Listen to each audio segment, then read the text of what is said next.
Bore da? Pawb yn iawn? Lot o fywyd yma bore yma does, lot o rhedeg o gwmpas, lot o egni'n cael ei ddefnyddio yma bore yma. I chi sy'n adra, ydych chi'n profi'r plant yn rhedeg o gwmpas fan hyn, ond mae'n lyflu i weld. Jyst ar ôl cyfnod lle da ni wedi gorau actif fel robots a jyst ista yn masgia. A mae'n jyst yn neis gweld bywyd yn yr eglwys yma, unwaith eto. So, croeso cynnes i bawb yma bore yma, i chi sydd yma yn yr adeilad, i chi sy'n gwylio adre hefyd, croeso cynnes i chi hefyd, diolch am ymuno efo ni. So, da ni'n cael cyfle rwan ar ddechrau cyfnod fel, oedd yn teimlo fel dechrau cyfnod newydd yn doedd wrth dwytha. Oedd yna lot o bobl di medru dod, oedd yna lot o fywyd, gathon ni'r picnic lyflu na i rhai oedd yn medru dod, gathon ni'r picnic lyflu na ar ôl y gwasanaeth hefyd. Ac da ni just da ni mor excited i weld beth sy'n diwedd yn cyfar ni'n y tymor nesaf yma. Byddwn ni'n sôn hwyrach ymlaen am stwff sydd yn ail ddechrau eto dros yr wythnosa nesaf. A mae'n gyfle dydy ni just o'r newydd just gweld Duw yn gweithio yn ymplith ni. Mae jyst yr ffaith bod yna gymaint o fywyd yma yn arwydd bod Duw wedi bod ar waith yn ymysg ni a da ni'n edrych ymlaen i weld beth sy'n diwedd yn cyfar ni yn y tymor sydd i ddod. Byddwn ni'n cael neges hwyrach ymlaen, ond cyn i ni wneud hynny, da ni'n mynd i gael gyfnod o addoliad. Mae'r caneuon i gyd yn reit gyfarwydd i bawb, swn i'n meddwl. Jyst i atgoffa chi, os ydych chi ddim yn gwybod neu ddim wedi bod, os ydych chi yn yr adeilad rwan, gwisgo'ch masgiau, ond gowch chi ganu, sydd yn braf i ni fel band, achos diolch yn teimlo fel bod ni jyst yn perfformio dim mwy. So please canwch efo ni, a wedyn, gown ni weld beth sy'n Duw ar ein cyfer ni. So, os di pobl eisiau sefyll, a fyddwn ni yn, nhw'n ni ganu'n caneuon cyntaf ni. Diolch.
holl fawr yn can I ti ein harglwydd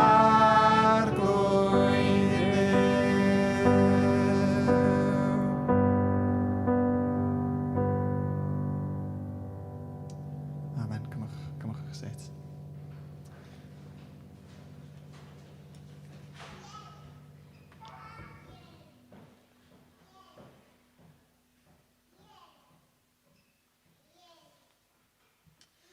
Iawn.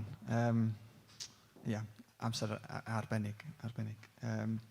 So dwi jyst yn mynd i ddarllen y darlleniad yn sydyn. Fyddwn ni'n clywed mwy yn hwyrach ymlaen allan o'r darlleniad yma. Ond dwi'n mynd i ddarllen o Rhufeiniaid penod 1 ac dwi'n mynd i ddarllen adnodau 1 I 7. A mae'n deud fel hyn. Llythyr gan Paul, gwas y Meseia Iesu. Dwi wedi cael fy newis gan Dduw I fod yn gynrychiolydd personol iddo, ac wedi cael fy anfon allan I rannu newyddion da Duw. Dyma'r newyddion da gafodd ei addo ymlaen llaw drwy be ddywedodd y proffwydi yn yr ysgrifau sanctaidd. Ie, y newyddion da am ei fab, Iesu y Meseia ein harglwydd ni.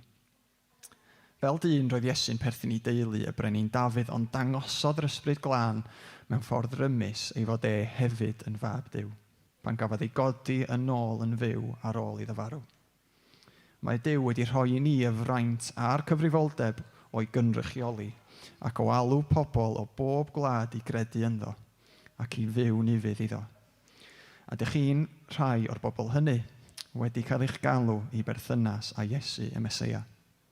Dwi'n ysgrifennu atoch chi gyd yn Rhufain, chi sydd wedi'ch caru gan Dduw a'ch gwneud yn bobl arbennig iddo. Dwi'n gweddio y byddwch chi'n profi'r haelioni rhyfeddol a'r heddwch dofn mae Duw ein tad a'r arglwydd Iesu Grist yn ei roi I ni. A da ni'n edrych ymlaen I weld beth sydd I gael ei ddeud yn hwyrach ymlaen am y testyn yna. Da ni'n mynd I ganu un gan arall cyn troi at gyfnod o weddi. Ac mae'r gan yma'n gan chydig yn dawelach, gobeithio wneith arwain ni mewn ffordd addas I mewn I gyfnod o weddi. Mae'n gan ella weddol newydd I lot o bobl, ond os fydden ni gael ella geiriau I fyny ar y sgrin, mae'n gan ynglyn â pan da ni'n teimlo'n ofnus a pan da ni yn teimlo fatha bod y byd jyst yn ormod, sut da ni'n mynd I troi at Dduw, troi at Iesu a cael yn amddiffyn. A mae'r jyst geiriau'n deud, cuddia fi yn dy gol, gwarchod fi yn dy ddwylo cryf, a gawn ni ddim dwylo cryfach na dwylo Duw. A wedyn mae'r cysgan yn deud, pan fo'r storm yn curo wrth fy nrws, byddi yn fy nghodi ata ti, arglwydd stewaf yn dy law, ymddiriedaf yno ti fy nyw. A wrth I ni mynd I fewn I gyfnod o weddi ar ôl hynny, dwi eisiau chi ella meddwl am y geiriau yna, myfyrio ar y geiriau yna. Dwi'n euog weithiau pan dwi yn gynulleidfa o just canu a ddim rili meddwl beth dwi'n canu. Ond dwch ni wir ystyried y geiriau da ni'n canu bore yma. A ella bod yna bobl yma bore yma, neu pobl yn gwylio adres yn mynd drwy amser anodd iawn ar hyn o bryd. A sydd isio I Dduw gwarchod ni yn ei ddwylo cryf, wel mae hwn yn deud, mae hwn yn addewid a mae hwn yn mynd I ddigwydd. So mae'n gan dawel, ond dwi'n meddwl nawn ni sefyll, ond please teimlwch yn rhydd os ydych chi eistedd I myfyrio a peidio canu croeso chi wneud hynny. Ond nawn ni ddechrau os di pawb eisiau sefyll efo gilydd a nawn ni ganu cyn I ni droi at gyfnod o weddi. Diolch.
So ni dreulio chydig amser yn myfyrio ar y geiriau yna. A fel wnaeth chi weld wrth i ni ganu'r gan, da ni yn mynd o bwynt lle mae'r gan mae yn sôn am rhywun sydd yn ofni a rhywun sydd ddim yn siŵr be i wneud, ond mae'r person yna wedyn yn sylweddoli na dwi angen troi at ddew. A erbyn y pennill olaf sy'n chi'n sylwi, rhywun llawenhau yno ti heb ofni mwy, ond sefyll yn dy ras. A mae Dew'n caniatáu ni wneud hynna os da ni'n dod yn ofna ni ato fo, mae'n delio fo'r ofna ar yn rhan ni.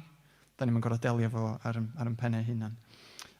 So nhw'n ni gadw hynny fewn meddwl wrth ni droi mewn i cyfnod o weddi rwan. O Dduw, da ni'n diolch i ti bod y rhai sydd yn ofnus yn medru troi at y ti, a mae ddigon o bobl ofnus, dwi'n siŵr yn yr adeilad yma yn gwyliadra ac yn y byd yma ar hyn o bryd, Dduw.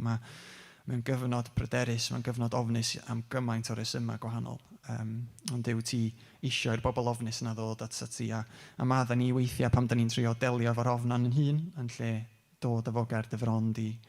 Da ni'n diolch bod ofn wedi cael ei chwalu achos be nath Iesu ar y groes, bod gennym ni ddim byd i ofni achos da ni'n gwybod bod Iesu, ti'n gryfach na unrhyw ofn sydd gennym ni. So os di hwnna yn...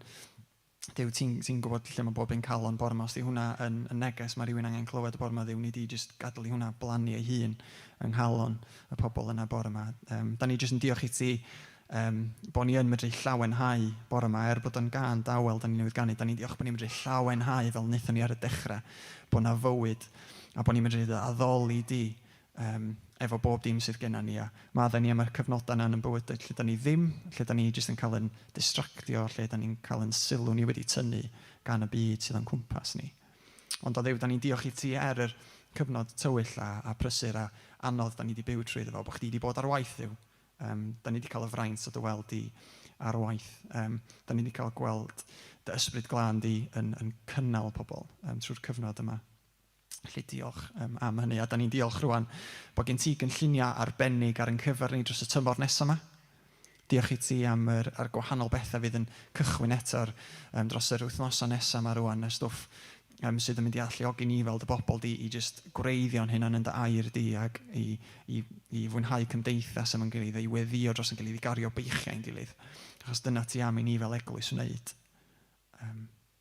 Dyw, dwi'n gweddio fydd yr eglwys yma, yr bobl yn yr eglwys yma yn arwydd mewn cyfnod mor anobeithiol o obaith, yn arwydd o oleuni, yn arwydd o gariad. Just achos bod ni jyst yn cael yn galw i adlewyrchu beth ti wedi dangos i ni'n gyntaf. So helpa ni fod yn ifydd i hynna.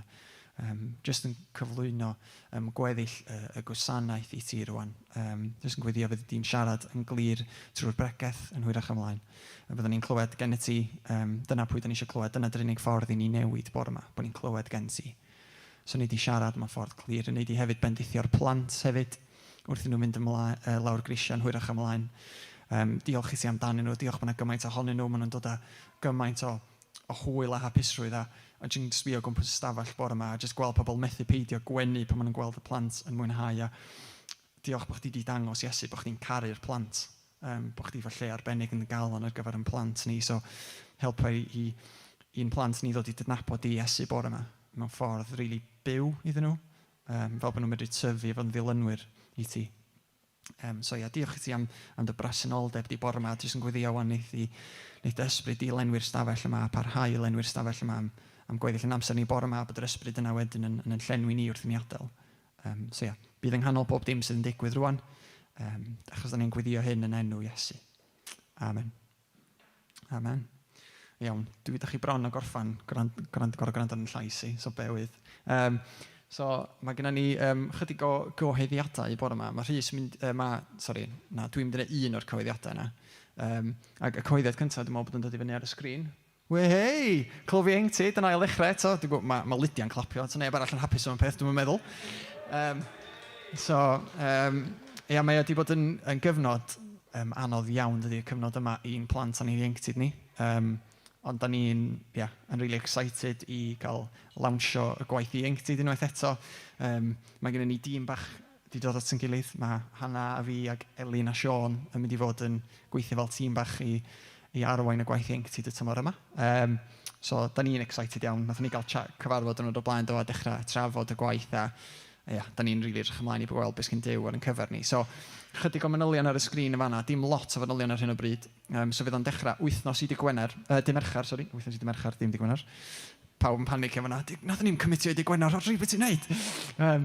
Wythnos i Dy Mercher bydd y gwaith ieng sydd yn dechrau. Bydd yr union amser yn cael ei ryddhau yn hwyrach ymlaen. Ond o ran, jyst i syniad o ran oed am y gwaith am y tymor yma, byddwn ni gobeithio'n dod yn ôl, wel, bwriad ydi dod yn ôl i cyfarfod yn y capel, unwaith eto, achos da ni wedi gorfod wneud lot dros y Zoom o stwff. So'r bwriad ydi cyfarfod yn ôl yn y capel. Ac ar hyn o bryd, o ran y clwb ieuenctid ar y nos Fercher o leia, bydd o'n plant 10 i 15 oed, so blwyddyn 6 ac i fyny i 15 oed. I rhai o'ch chi sy'n hyn hynna, peidiwch â panicio, fydd yna stwff yn mynd ymlaen i chi hefyd, ond o leia am rwan, fydd yr clwb nos Fercher o leia i'r oed yna. Ond nhw'n ni siarad mwy pan da ni'n gwybod mwy efo chi. A dyna'r oll dwi'n mynd i ddeud, wedyn mae yna fwy o gyhoeddiadau i ddod, so diolch.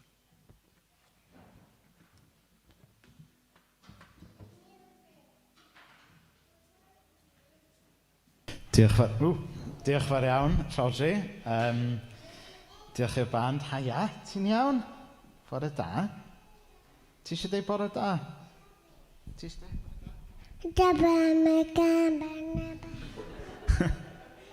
So, croeso cynnes i bawb sydd yma. Gwych. Croeso cynnes i bawb sydd yma. Croeso cynnes i bawb sydd yn ymuno ni o adre. Mae yna ffrindiau'n Talasarn, ffrindiau'n Deiniolen, ffrindiau'n Bont Newydd a un ffrind o leia o Abertawe yn addoli gyda ni bore yma hefyd. Felly, croeso cynnes i bawb. Jyst rai cyhoeddiadau. Mae Ser Bach yn cychwyn ôl dydd Mercher, sef y grŵp i babis a plant bach. Oherwydd bod ni goffa cyfyngu ar niferoedd, mae e nawr yn ticketed event. A mae rhaid chi brynu tocyn ar Eventbrite. A mae e wedi, a mae'n sold out. So mae hwnna'n newyddion da. So dwi'n meddwl bod e'n sold out o leia am y 2 wythnos nesaf. Ond mae yna decedi ar ôl i rhai yn hwyrach yn y tymor. Ond i baratoi ar gyfer Sir Bach, os gai ofyn i rai pobl, yn arbennig pobl cryf falle, i aros nôl am chydig bach ar ddiwedd yr Oedfa bore yma, achos da ni angen help jyst i rearrangeio pethau, symud soffas nôl i'w lle, cario'r teganau lawr o fyny fyna gan bod Sir Bach. So os chi'n gallu, os oes jyst criw bach yn gallu aros nôl i helpu efo hynny ar y diwedd, sa hwnna'n cael ei werthfawrogi yn fawr. Hefyd mae'r gwaith plant ar ddydd Sul wedi ail ddechrau ers tipyn rwan, ond go iawn ers Sul diwetha. Da ni dal yn chwilio am bobl i helpu efo'r gwaith plant. Mae gyda ni bobl i arwain pob sesiwn, ond mae angen 2 neu 3 o helpers hefyd. Yn arbennig mae angen dynion mwyn cael role models o bob math i'r plant. Felly, os ydych chi mewn lle i helpu yn achlysurol gyda'r gwaith plant, gewch chi plis mynd i siarad gyda Mari, ac os oes ddim digon o bobl yn mynd i siarad gyda Mari, bydd Mari'n dod i siarad gyda chi. So erbyn diwedd y bore, gobeithio allan ni lenwi y rota yna. Dwi wedi rhoi fy enw lawr i helpu mewn chydig wythnosau, lle dwi ddim yn pregethu nac yn neud dim byd fyny fama, so dwi'n disgwyl mlaen yn fawr i gael hwyl gyda'r plant y bore yna yn hwyrach mis yma. So dyna ni, a wedyn yr cyhoeddiad arall o jyst gadael chi wybod ynglyn â be fydd yn dechrau Sul nesaf. Sul nesaf mi fyddwn ni yn cychwyn cwrs y Beibl, sef yn prif gyfres ni a'n prif ffocws ni fel eglwys am y tymor yma. O'n i'n darllen erthygl ddoe, oedd yn deud bod ni yn story-driven creatures. Ac a nid pobl ati fel fi a Menna sy'n deud hynny, ond mae hyd yn oed y gwyddonwyr yn deud bod ni yn story-driven creatures. Pan da ni'n clywed stori dda, mae yna gemegau yn cael ei rhyddhau. Mae'r gemegau yna yn galluogi ni wneud cysylltiad emosiynol, yn helpu ni wneud synwyr o'r byd a'n bywydau, ac yn helpu ni ddatblygu pethau da fel empathy. Chybod, meddyliwch am eiliad, tas y rhywun yn dweud wrthoch chi, peidiwch bwyta y ffrwyth yna, falle byddai rhai ohonoch chi yn gwrando, ond byddai rhai ohonoch chi ddim yn gwrando. Ond, os newch chi glywed stori am rhywbeth nath ddigwydd i rywun nath fyta'r ffrwyth yna, yna chi'n fwy tebygol o gymryd y peth i mewn. A i chi'n gwybod at ba stori fi'n cyfeirio fyna, dwi'n siŵr. Hynny yw, da ni'n bobl le mae stori dda yn cyffwrdd ni ar lefel ddwfn iawn. A dyna ydy y Beibl. Y Beibl ydy stori fawr Duw a ni a Duw. Stori sydd wedi chwarae hi'n allan dros filoedd o flynyddoedd. Y stori sydd dal yn chwarae hi'n allan efo Duw a pobl heddiw. Felly tymor yma, wrth bod ni'n neud cwrs y Beibl, da ni'n mynd i fynd ar hyd y stori yma. A be da ni'n mynd i wneud mewn 7 sesiwn yw da ni'n mynd i fynd trwy y Beibl i gyd. Yn amlwg ddim mewn manylder enfawr, ond da ni'n mynd i fynd trwy y stori fawr o brysbectif rhai cwestiynau a themau ynglyn â stori fawr bywyd ag ystyr y byd, ystyr pwrpas a phopeth. So fi'n meddwl bod yna graffig i roi ar y sgrin nawr, Siôn. So Sul nesaf bydda i'n cyflwyno'r gyfres. A wedyn mae gyda ni siaradwyr gwadd yn ymuno â ni bob pythefnos i arwain gwahanol sesiynau. So beth yw ystyr bywyd? Sut fedrwn ni gael rhyddid? Beth sy'n rhoi heddwch yn y stormydd?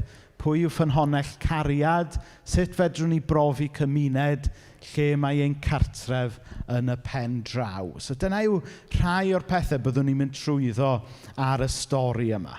Ac yn ogystal â gwrando ar negeseuon, da ni hefyd wedi paratoi ffilmiau le mae pobl yn rhannu stori ffydd nhw. So da ni jyst yn rili cyffroes i fynd ar y daith yma gyda chi a gyda'n gilydd tymor yma. So nesaf, da ni jyst mynd i wylio ffilm byr iawn sydd yn sort of fod cael chi'n excited am y gyfres. So diolch, Siôn.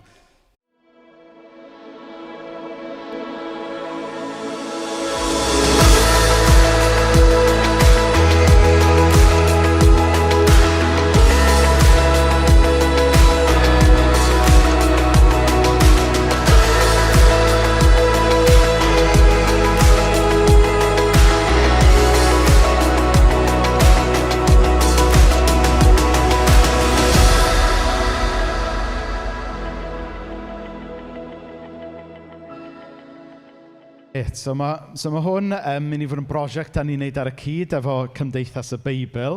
A fydd y negeseuon yn cael ei ffilmio fel da ni'n ffilmio popeth ar ddydd Sul anyway. A fydd yn adnodd wedyn fydd ar gael i eglwysi Cymraeg eraill ddefnyddio maes o law. So dyna ni, finally, grwpiau cymuned. Mae grwpiau cymuned yn ail gychwyn wythnos yma. Os da chi ddim yn rhan o grŵp cymuned ond yn dymuno bod yn rhan o un, yna dewch i siarad gyda fi heddiw, achos maen nhw'n dechrau nos Fawrth, felly mae angen trefnu yn y dyddiau nesaf pa grŵp fydde mwyaf addas i chi. Mi fydd yna 3 grŵp yn digwydd tymor yma. Mi fydda i a Menna yn arwain un, mae Martin a Mari yn arwain un, a mae Arwel a Lowri mynd i fod yn arwain un. Mi fydd yna gymysgfa o ran Zoom a cyfarfod mewn person. Mi fydd pob grŵp yn sort of ffeindio beth sy'n gweithio iddyn nhw ar sail be mae aelodau'r grŵp eisiau ac yn teimlo yn gyfforddus efo fe. Finally, bydd y grwpiau cymuned, as we know them, yn cyfarfod bob yn ail wythnos tymor yma. A wedyn yn yr wythnos arall, mi fydd yna grwpiau trafod, grwpiau rhannu yn linked i cwrs y Beibl. Okay? So mi fydd un wythnos, mi fydd grwpiau cymuned, a'r wythnos wedyn, mi fydd sesiynau trafod cwrs y Beibl, a wedyn fyddwn ni'n alternatio bob yn ail. Ac yn yr wythnos cwrs y Beibl, mi fyddwn ni yn cymysgu pobl fyny, chybod? So wythnos grŵp cymuned, mi fyddwch chi gyda'r un grŵp trwy y tymor mwyn datblygu perthnasau dwfn gobeithio. Ond wedyn, yn yr wythnos cwrs y Beibl, mi fyddwn ni mix and match mwyn i chi ddod i adnabod gymaint o phosib o'r eglwys a phosib. Reit, o hwnna'n lot o gyhoeddiadau. Gobeithio bod amser ar ôl i Arwel bregethu nawr. Gawn ni weddio dros y plant gyntaf cyn bod nhw yn gadael ni. Gawn ni, plant, chi eisiau dod ymlaen fan hyn? I ni weddio dros da chi? Ie? Dewch fan hyn os da chi eisiau. Na ni. Oce. Iawn. Oce, sy'n rhaid i chi? Ie, oce. O Dduw Dad, da ni yn diolch bod ni'n cael bod gyda'n gilydd a gyda ti bore yma. I ni'n gofyn i'r ysbryd glân fod gyda ni yr oedolion, ond hefyd ni'n gofyn i'r ysbryd glân fod gyda'r plant hefyd wrth bod nhw yn mwynhau amser efo'i gilydd, yn profi dy gariad di ac yn dysgu mwy amdano ti. O Dduw Dad, i ni'n gofyn i bore yma fod yn amser le da ni gyd, beth bynnag yw yn hoedran, yn gallu datblygu fel plant a disgyblion i ti. Yn enw Iesu. Amen. Amen. So alla plant fynd lawr grisiau nawr a pob endydd i Arwel.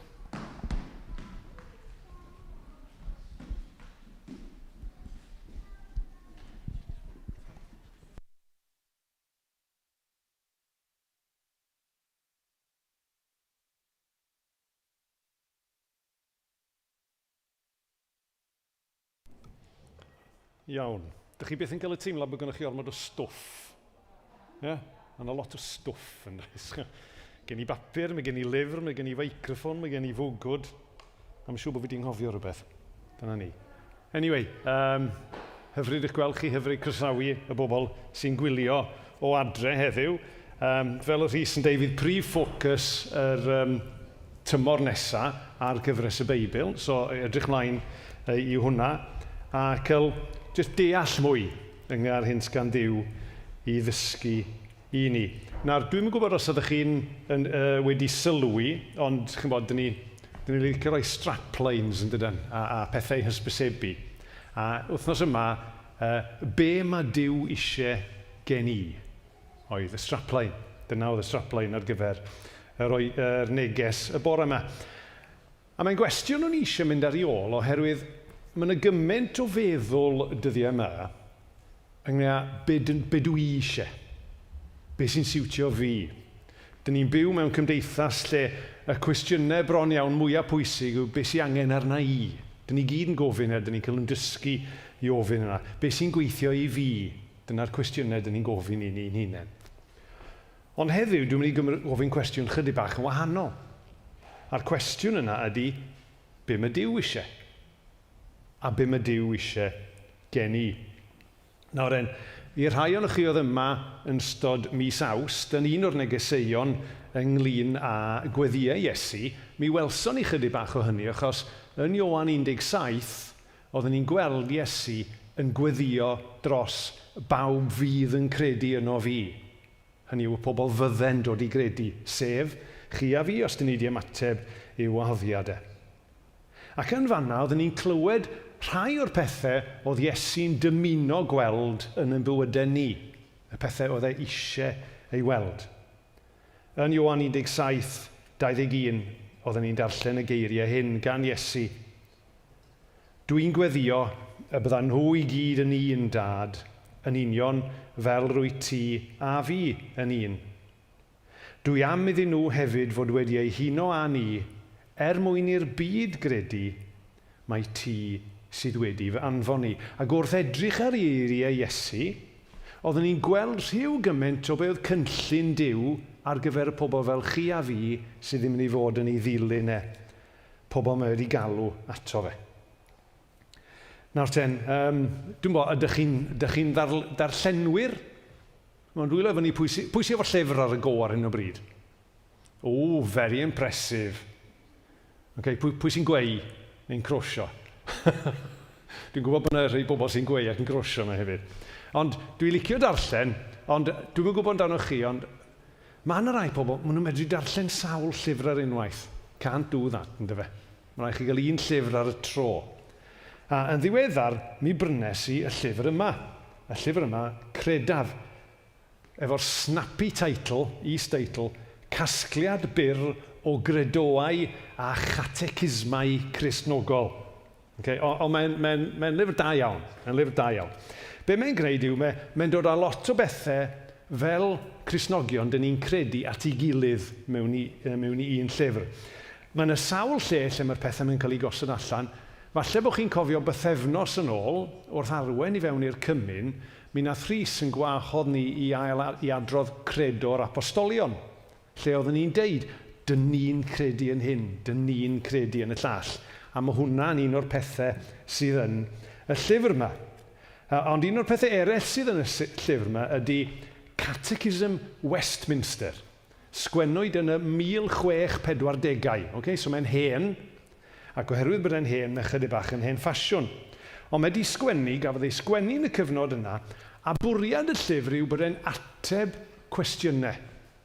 Mae yna lwyth o gwestiynau yn cael ei gofyn, so mae gennych chi gwestiwn a mae gennych chi ateb. Jyst rhoi esiampl i chi, cyn dod i'r un dwi eisiau rhoi sylw iddo fe. Cwestiwn 1. Beth yw pwrpas pennaf dyn? A'r ateb ydy, pwrpas pennaf dyn yw gogoneddu Duw a'i fwynhau ef am byth. So maen nhw'n cwestiwn byr, ateb byr. Ac yn ddiweddar, nes i gyrraedd cwestiwn 39. A mae cwestiwn 39 yn darllen fel hyn, a fydd y geiriau yn dod i fyny ar y sgrin nawr. Pa ddyletswydd mae Duw yn ei ofyn gan berson? Sef, mewn iaith hen ffasiwn, be mae Duw eisiau gynno ni. Pa ddyletswydd mae Duw yn ei ofyn gan berson? A'r ateb mae'r llyfr yn rhoi, fydd hefyd ar y sgrin ydy, y ddyletswydd mae Duw yn ei ofyn gan berson yw ufudd-dod i'w ewyllus ddatguddiedig. Okay? Eto iaith chydig bach yn hen ffasiwn, ond be mae Duw wedi deud yng ar hyn mae eisiau gweld yn ein bywydau ni, bod ni'n ufuddhau i hynny. Ac yn yr llyfryn yma, mae yna i bob ateb, mae yna adnodau, so fedrwch chi checio bod be mae'r bobl sydd wedi sgwennu fe'n deud yn gyson efo beth sy'n y gair. A mae yna sôn yn llythyr Ioan, Deuteronomium a Meica. Ond y bore yma, dyn ni am droi'r darn bach yna o'r llythyr at yr Rhufeiniaid nath Rhodri ddarllen ar y cychwyn, i weld be mae Duw eisiau gynnoch chi a fi. Am be mae'n chwilio yn ein bywydau ni. Ac yn adnod 5 yn y benod yna, dyn ni'n cael y darlun bach yma, rhan o'r darlun o waith Paul fel apostol a gwaith Duw yno ni fel pobl. A dyn ni'n darllen y geiriau hyn. Mae Duw wedi rhoi i ni y fraint a'r cyfrifoldeb o'i gynrychioli, ac o alw pobl o bob gwlad i gredu ynddo ac i fyw yn ufudd iddo. So mae hwnna reit ar ddechrau y llythyr at yr Rhufeiniaid. Mae'n siŵr bod chi'n gwybod bod y llythyr at yr Rhufeiniaid yn lythyr hir, mewn lythyr sydd yn gymleth ac yn ddwfn iawn yn lot o lefydd. Ond mae yna fatha 2 bookend. A dwi'n gwybod, os yna i'r Cymraeg am bookend fedra i'n meddwl, mae yna 2 bookend iddo fe. Adnod 5 fan hyn, lle mae'n deud, mae Duw wedi rhoi ni o fraint ar cyfrifoldeb o'i gynrychioli ac o alw pobl o bob gwlad i gredu ynddo ac i fyw ni fydd iddo. Mae hwnna'n penod 1, adnod 5, ac wedyn reit ar y diwedd, penod 16, adnod 26, mae'n sôn eto yn bod ni wedi cael yn galw i fod yn bobl o bob cenedl sy'n cael ei galw i gredu ynddo ac i fyw yn ufudd iddo. Nawr fel edes i, mae llythyr at yr Rhufeiniaid yn hir, mae'n ddwfn, mae'n medru bod yn anodd mewn darnau, ond dysgu mae e. Mae'n dysgu pethau pwysig allweddol ynglyn â'r ffydd. Mae'n dysgu am yn hangen ni, am Dduw. Mae'n dysgu am bechod. Mae'n dysgu bod dim un ohono ni'n gallu bod mewn perthynas iawn â Duw hebddo fe. Mae'n dadansoddi'r broblem, ond mae'n cynnig yr ateb. A mae'r ateb oherwydd bod Iesu, y Meseia, wedi bod yn ffyddlon ac wedi codi'r bont yna i wneud e'n bosib i bobl fel chi a fi i ddod at Dduw. Rhywbeth allan ni byth wneud ar yn pen yn hunain. Ac mae'n sôn hefyd fod bywyd yn Iesu yn bosib trwy waith yr ysbryd glân yn ein bywydau ni. A reit ar ddechrau'r llyfr, mae Paul yn sôn am ei waith fel apostol. A dwi eisiau ni jyst sylweddoli fan hyn bod gweithio trwy bobl yn rhan o batrwm Duw. Gweithio trwy bobl yn rhan o batrwm Duw. Eich job chi a fi, os dyn ni wedi clywed y newyddion da am Iesu, ydy deud wrth bobl eraill am Iesu. Dyna sut mae'n gweithio. A dyn ni eisiau treulio chydig bach o amser nawr yn edrych ar gwaith Duw ac edrych ar 4 cam gwahanol i waith Duw. A dwi'n thrilled bore yma achos dwi wedi llwyddo cael y 4 peth yn dechrau fo'r un llythyren. Yei! So yn y Gymraeg, maen nhw gyd yn dechrau fo G, pob lwc efo'r Saesneg, wrth i gyfieithu nhw. Ond y 4 G ydy galw, gwneud, gras a gwahaniaeth. So, galw, gwneud, gras a gwahaniaeth. So, ni ddechrau fo'r cyntaf. Pwynt A, galw. Galw pobl o bob wlad i gredu ynddo. Dyna be mae adnod 5 yn dweud. Mae Paul yn sôn i fod wedi alw gan Dduw i alw pobl o bob gwlad i gredu ynddo. Ac yn adnod 6, mae'n mynd ymlaen i esbonio hynny mellach trwy ddeud eich bod chi wedi eich galw i berthynas a Iesu y Meseia. Felly cam cynta be mae Duw eisiau gweld yn ein bywydau ni yw mae eisiau gweld bod ni'n cael yn galw. A lle bynnag dyn ni bore yma, adre fan hyn, lle bynnag dyn ni'n sefyll o flaen Duw, mae Duw yn galw ni. Os ydyn ni'n gwylio ac yn gwrando bore yma heb gredu eto, mae'n galw ni i droi ato fe. Os ydyn ni falle wedi credu a falle wedi pellhau am gyfnod, mae'n galw ni i ddod yn ôl. Os ydyn ni yn cerdded gyda Duw bob dydd, mae'n galw ni ac yn gwahodd ni i fynd yn ddyfnach i'n perthynas gyda fe. Mae'n gwahodd ni i bwyso arno fe. Achos dyna di credu go iawn, pwyso ar rhywun neu rhywbeth, dibynnu ar rhywun neu rhywbeth. I rai o'n chi ddath mewn i'r capel bore pan mae Suzanne yn pwyntio atoch chi i ba set allech chi eistedd. Oedd yn pwynt i chi dweud, dwi'n licio'r set yna, mae'n un da, a dwi'n credu bys fe medru fy nalu. Ond dyw hwnna'n golygu dim byd os nad ych chi'n eistedd yna fe. Os na'n pwynt eistedd yn gweud, set da. Dwi'n licio'r design, dwi'n licio'r lliw, mae'n edrych yn gyfforddus, ond wedyn dych chi ddim yn eistedd yna fe. Credu ydy dibynnu. Dibynnu ar rhywbeth. Mae Iesu yn ein galw ni i gredu yno fe ac i ddibynnu arno fe ym mhob agwedd o'n bywyd. Felly dyna'r cyntaf, y galw. Dyna'r gwahoddiad. Ond, fel dyn ni'n pwysleisio trwy'r amser, nid y gwahoddiad na dim hyd yn oed ar ateb i'r gwahoddiad ydy diwedd y stori. Dechrau'r stori ydy hwnna, achos mae yna fwy i ddod, ond beth sy'n dod wedyn. A'r ail G, os ydych chi'n cofio'n iawn, ydy gwneud. Ac yn adnod 7, dyn ni'n darllen y geiriau hyn, yn bod ni wedi ein gwneud yn bobl arbennig iddo. Pan mae unrhyw un yn ymateb i alwad Duw, mae Duw yn gwneud rhywbeth arbennig. Mae'n yn gwneud ni yn bobl arbennig iddo. Neu dyna be mae cyfieithiad Bible.net yn deud. Yn yr hen gyfieithiadau, mae'n defnyddio'r gair y saint, sydd eto yn swnio chydig bach yn hen ffasiwn ac yn swnio'n rhyfedd ar yn clustia ni. Ond y gair groeg ydy hagios. A be mae'n golygu ydy rhywun sydd wedi ei cysegru i Dduw, wedi neilltuo i Dduw, yn sanctaidd, yn ddiwiol. Mae'n golygu felly cael perthynas arbennig a phenodol gyda Duw. Nawr mi fysa fe'n cymryd misoedd a blynyddoedd i ni, ag oes mewn gwirionedd, i ni ddeall pob dim ynglyn â'r berthynas yna, y mae Duw yn cynnig i ni. Ond dewch i ni feddwl am rhai pwyntiau bore yma. Be mae'n golygu i fod yn bobl arbennig i Dduw? Mae eisiau bod yn dad i ni.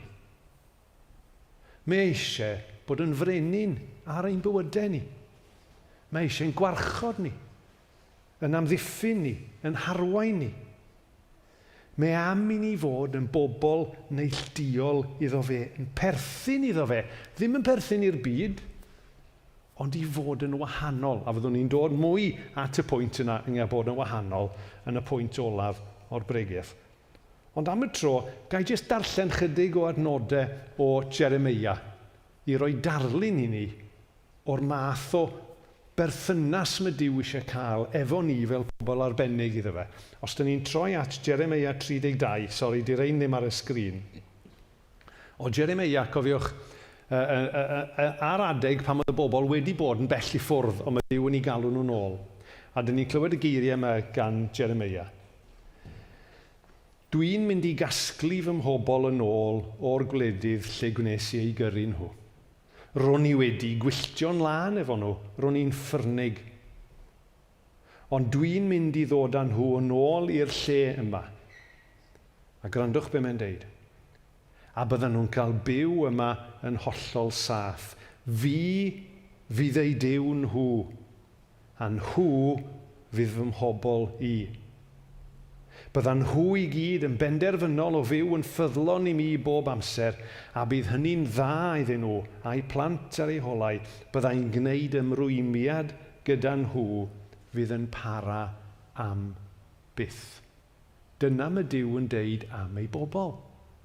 Ac os ydych chi a fi wedi ymateb iddo fe, dyna mae eisiau ar yn cyfer ni. Mae am i ni fod yn un o'i bobl arbennig ef. I symud ymlaen wedyn ni, y gy nesaf oedd gras. Dwi'n mynd i sôn am ras a chariad. Yn yr adnodau oedden ni'n darllen y geiriau yma, yn sôn am chi sydd wedi eich caru gan Dduw. A wedyn ymhellach ymlaen mae'n sôn ynglyn â brofi heilioni rhyfeddol, neu fel mae'r cyfeithiad arall yn deud, profi gras. A mae'r trydydd cam yma yn sôn am mwy eto am y berthynas yma. Mae'n dangos be mae Duw eisiau gen i ac ar fy nghyferi. Ac mae'n sôn fan hyn am bobl Dduw sydd wedi caru gan Dduw, ac mae'n gweddio y byddan nhw'n profi gras neu heilioni rhyfeddol. Meddyliwch am y gwahaniaeth mae'n gwneud pan dyn ni'n gwybod yn bod ni'n cael yn caru. Mae ddeud na eto, meddyliwch y gwahaniaeth mae'n gwneud pan dyn ni'n gwybod yn bod ni'n cael yn caru. Mae yna gymaint o broblemau yn y byd o'n cwmpas ni. A llawer ohonyn nhw oherwydd bod cymaint o bobl yn meddwl bod neb yn ei caru nhw. Neu bod rhaid iddyn nhw ymddwyn mewn rhyw ffordd arbennig mwyn i rywun ei caru nhw. Ond mae cariad Duw yn hollol wahanol. Mae'r Beibl yn deud ein bod ni wedi caru gan Dduw a'i fod eisiau i ni brofi ei ras beth bynnag dyn ni wedi wneud. Does na neb yn rhy bell. Mae'n ein caru ni bod ni ddim yn ei heiddi. Mae eisiau dangos ei gariad a ddaioni i ni. Dyn ni'n canu'n aml yn dydyn. Mae'n gitgan dyn ni'n canu anhygoel ras. Dyn ni'n canu anhygoel ras yw hwn. Cariad difeth, cariad sydd byth yn methu yw hwn. Wel, amen i hynny. So pan dyn ni'n meddwl am be mae Duw eisiau ar yn cyfer ni, mae eisiau ni fod yn bobl sydd yn gwybod ein bod ni wedi'n caru gan Dduw. Mae eisiau ni wybod a profi ei rasau a'i heilioni rhyfeddol. Wedyn ni dod i'r pedwerydd pwynt, y gwahaniaeth. Y gwahaniaeth y mae Duw eisiau gwneud. A'r term sydd ar y sgrin fel y gwelwch chi ydy Ufudd-dod Ffydd. Nawr, mae'n derm bach diddorol. Mae'n golygu i fyddhau trwy ddod i ffydd, wrth ymateb i Dduw bod ni'n dod i ffydd, a bod ni'n dod i gredu yna fe, ond mae'n golygu mwy na hynny. Ac wrth i ni feddwl am be mae'n golygu, mae'n dod yn ni at rhywbeth, mae rhai pobl yn ei chael ein anodd weithiau. A mae rhaid ni fod yn ofalus iawn pan dyn ni'n sôn am hyn. Achos dydy Duw ddim yn gofyn i ni ddod yn ifydd mwyn dod ato fe. Dwi ddim yn deud, mae'n rhaid i chi ymddwyn fel hyn a fel arall mwyn dod ato fi, achos does ddim un ohono ni'n gallu cyrraedd y safon yna, mae tu hwnt i ni. Does dim modd i neb ddod at Dduw a dweud, edrych ar y mywyd i, dwi ddigon da. Neb ohono ni'n gallu deud hynny. Mae'r cyfan yn dibynnu ar ei drigaredd a gwaith Iesu drosto ni. Ond, mae'n y gysylltiad rhwng ffydd ac Ufudd-dod. Mae'r Beibl.net, os dwi'n cofio'n sôn am ufuddhau a credu, neu credu ac ufuddhau. Mae Beibl William Morgan a'r Beibl Cymraeg Newydd yn defnyddio'r term Ufudd-dod Ffydd yn fan hyn. Mae'n ddiwynydd enwog, mae gen i set o lyfrau gyda fe adre, enw William Hendricks, yn dod o wreiddiol o'r Iseldiroedd. Mae wedi deud hyn, a fydd y dyfyniad ar y sgrin. So very closely are faith and obedience connected that they may be compared to identical twins. When you see one, you see the other. A person cannot have genuine faith without obedience, nor vice versa. A ddiddorol yn y llyfr pan mae'n sgwennu, mae'n dod o breiddiol o'r Iseldiroedd ac mae'n dweud, yn Iseldireg, weithiau, maen nhw'n plethu geiriau a maen nhw'n rhoi y gair Ufudd-dod a'r gair ffydd efo'i gilydd i wneud gair really hir fysa ni byth yn gallu ynganu. Ond esbonio y cyswllt yma. A mae'n gwneud synwyr. Mae'n resymol yn dydi. Os dyn ni yn bobl sydd wedi derbyn yn rhad, os dyn ni yn bobl sydd wedi ein caru gan Dduw, mae'n naturiol yn bod ni eisiau byw yn ifydd iddo fe. A be mae hwnna'n golygu?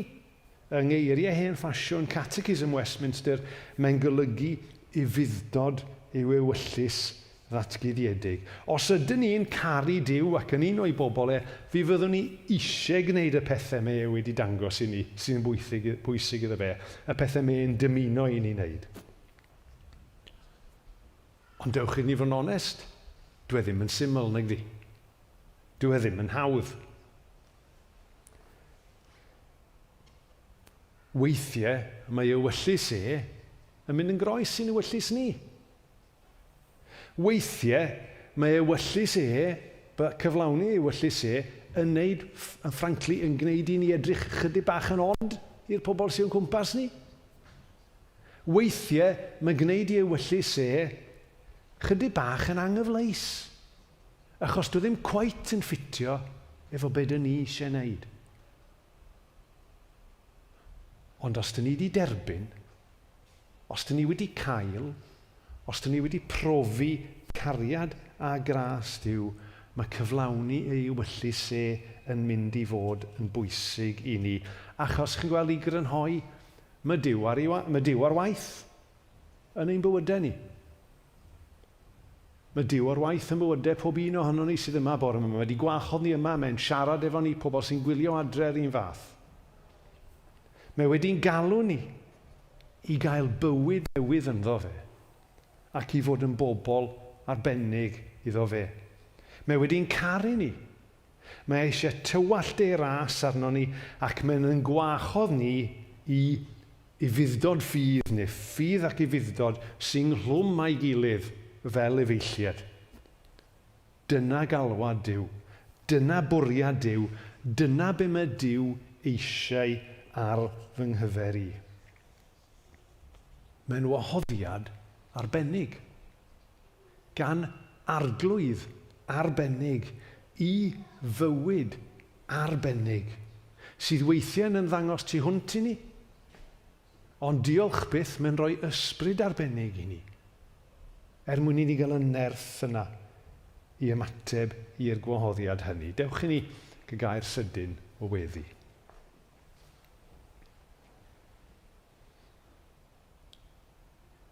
O ddiwein tad, dyn ni'n diolch i ti dy fod ti wedi ein galw ni i droi ata ti. A dyn ni'n diolch i ti dy fod ti'n parhau i alw. Dyn ni'n diolch i ti pan dyn ni'n ymateb i ti yn bod ti'n gwneud ni'n bobl arbennig i ti. Dy fod ti'n tywallt y gariad a dy ras arno ni. A wedyn bod ti'n yn gwachodd ni i roi i Ufudd-dod Ffydd yn ôl i ti fel arwydd o'r cariad hynny. Diolch i ti am y neges hynny, Arglwydd. Diolch i ti bod dy air di yn dysgu hynny i ni.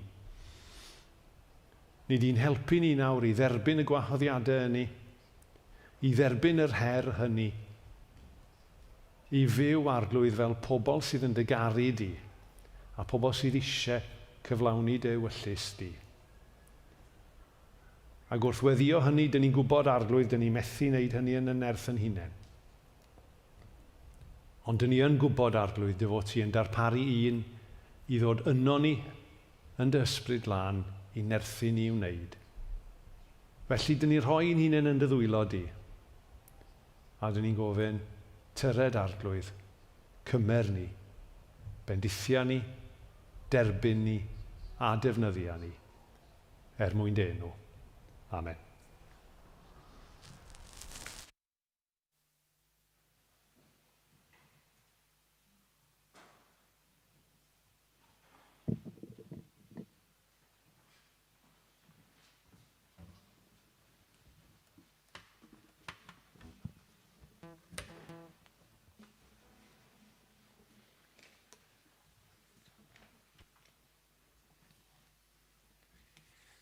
Diolch yn fawr iawn am y neges. A just mewn ymateb i'r neges yna felly, fel oeddwn ni'n clywed, mae yna wahoddiad i ni i fod yn Ufudd. So, da ni angen penderfynu bore yma, ydyn ni'n mynd i fod yn Ufudd neu beidio, ydyn ni'n deud, na, dim diolch, dim i fi, neu ydyn ni'n deud, ia, dwi yma, dwi isio derbyn y gwahoddiad a'r her yna. A da ni'n mynd i ganu can cyfarwydd iawn i bawb. A mae'r cytgan yn deud y geiriau hyn, arglwydd dyma fi ar dy alwad di. Ac fel da ni newydd clywed, mae'n amlwg be di galwad Duw ar yn bywyd ni. I alwad o di byw allan yr efengil oedd Iesu yn byw ei hun. Ac rhannu amdano fo, rhannu efo pobl amdano fo, rhannu'r gras a'r cariad da ni wedi derbyn a roed o i bobl eraill a'i rannu efo pobl eraill. So os da chi isio sefyll, nawn ni orffen drwy ganu y gan yma. Thank you.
Come